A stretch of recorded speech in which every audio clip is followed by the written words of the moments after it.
The sodium-potassium pump is an active transport mechanism that is driven by the breakdown of ATP and works through a series of conformational changes in a transmembrane protein. 3 sodium ions bind to the cytoplasmic side of the protein, causing the protein to change its conformation.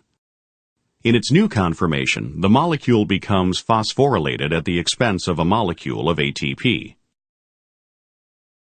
The phosphorylation induces a second conformational change that translocates the 3 sodium ions across the membrane. In this new conformation, the protein has a low affinity for sodium ions, and the 3 bound sodium ions dissociate from the protein and diffuse into the extracellular fluid. The new conformation has a high affinity for potassium ions, 2 of which bind to the extracellular side of the protein. The bound phosphate now dissociates and the protein reverts to its original conformation, exposing the 2 potassium ions to the cytoplasm on the inside of the cell.